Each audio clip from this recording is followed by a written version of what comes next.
बिस्मिल्लाहिर्रहमानिर्रहीम। अस्सलाम वालेकुम।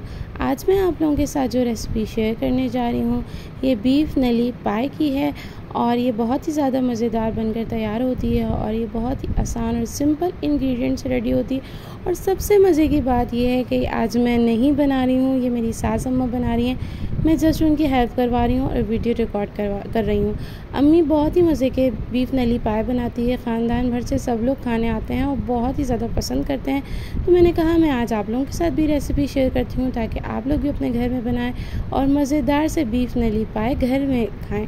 तो स्टार्ट करते हैं अपनी रेसिपी को। सबसे पहले जो है वो बड़ी वाली नली होती है जो गाय की, वो मैंने ले ली थी। आप ये देख सकते हैं मेरी स्क्रीन पे। इसको अच्छे तरीके से धो लिया था, तकरीबन ये 25 थी। इसको बड़ी एक पतीली में डाल दिया था सेट करके। इसके बाद एक बड़ा बाउल मैंने पानी का डाला इसके अंदर और अम्मी ने जो है 1 टेबल स्पून हल्दी डाल दी थी इसमें। और हल्दी डालने के बाद फिर एक और बड़ा बाउल मैंने इसके अंदर पानी का डाल दिया और इसके बाद जो है इसके अंदर सॉल्ट डालेंगे। अम्मी ने नमक जो है इसके अंदर जो है वो 3 टेबल स्पून डाला था। आप अपने टेस्ट के हिसाब से डाल सकते हैं। और इसके बाद इसके अंदर तेज़पात के 3 से 4 पत्ते और दालचीनी के 3 बड़े टुकड़े डाले थे।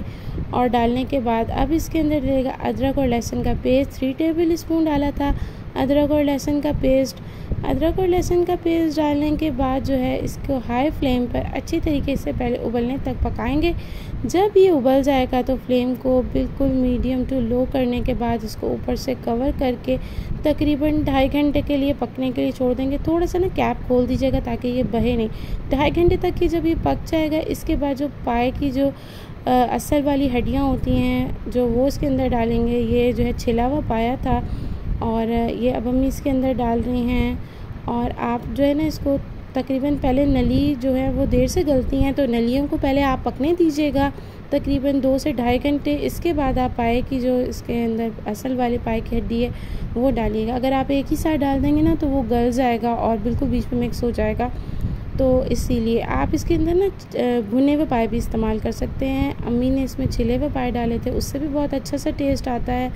इसको अच्छे तरीके से इसके अंदर सेट करके डाल दिया और फिर इसको पकने के लिए छोड़ दिया।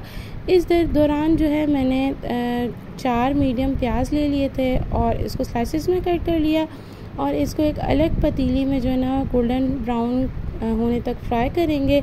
और जब ये गोल्डन ब्राउन हो जाएंगे तो इसमें से आधे जो है वो मैं निकाल कर अलग कर लूँगी। इसके बाद हाफ़ kg बूंग का गोश्त लिया था अम्मी ने और बाकी जो तली हुई प्याज थी इसके अंदर डाल लिया था और इसको जो है गोल्डन ब्राउन तल लिया था। आप भी जो है हाफ़ kg इनफ है। अगर आप चाहें तो बूंग का गोश्त ना लें, आप ऐसे ही मसाला अलग पतीली में बना लें। और इसके बाद जो है ना हाफ़ kg दही लिया था मैंने, इसको ब्लेंडर में डाल लिया और 4 ही मीडियम प्याज ले लिए थे, वो भी ब्लेंडर में डाल के इसको ब्लेंड कर लिया और एक पेस्ट बना लिया था। इसके बाद यहाँ बूंग जो है वो लाइट गोल्डन ब्राउन हो गई है और अब इस वक्त जो है वो दही का और प्याज का जो पेस्ट था वो इसके अंदर डाल देंगे। और दही और प्याज का पेस्ट डालने के बाद आप किसी भी ब्रांड का पाया मसाला होता है उसका एक पैकेट ले लें और इसके अंदर ऐड कर लें, ठीक है। अच्छा, आप जो है ना ज़रूरी नहीं है कि आप ये पाया मसाला डालें, आप घर का मसाला भी डाल सकते हैं लेकिन इससे ना थोड़ा बहुत अच्छा सा टेस्ट आ जाता है। इसके बाद धनिया 5 टेबल स्पून और रेड चिली पाउडर जो है वो 3 टेबल स्पून वो भी इसमें डाल दिया और इसको अच्छे तरीके से मिक्स कर लिया। और इसको ना बूंग के गोश्त को जो है हम पानी डालकर जो है गलाने के लिए छोड़ेंगे। इसके अंदर अब मैं पानी डाल दूँगी और पानी डालने के बाद जो है ये आप देख सकते हैं इसके अंदर मैंने पानी डाल दिया है। और पानी डालने के बाद इसमें अदरक और लहसुन का पेस्ट 2 टेबल स्पून वो भी डलेगा। अब इसको ना आधा गलाएंगे, आधा गल जाएगा ये देखें। और इसको भून लिया और भूनने के बाद जो है पाए का जो बड़ा पतीला था इसके अंदर अम्मी ने इसको डाल दिया और डाल के मिक्स कर लिया। बूंग अभी आधी गली हुई है, जब इसको पाए के अंदर हम डाल देंगे और इसके अंदर ये जो मसाला था वो भी डाल देंगे और अच्छे तरीके से मिक्स कर लेंगे। तो तकरीबन आधे घंटे के लिए इसको और पकने के लिए छोड़ेंगे। इसमें बूंग भी पूरी गल जाएगी और पाए में भी अच्छे तरीके से ये मसाला मिक्स हो जाएगा। आप अभी से देखें कितना अच्छा सा इसका कलर आ रहा है और पूरे घर में इसकी खुशबू गूंज रही थी। मेरे जो हस्बैंड है वो बार बार चक्कर लगाए थे कि जल्दी से ये रेडी हो जाए और वो उसको खा लें। इसके बाद जो है ना, ये जो 2 प्याज मैंने फ्राई की हुई थी, इसको मैंने चॉपर में डाल के चॉप कर लिया। आप ये देख सकते हैं अब ये बिल्कुल इस वक्त रेडी है। गरम मसाला जो है वो 1 टेबलस्पून ले लिया था अम्मी ने और इसके ऊपर अच्छे से स्प्रिंकल कर लिया।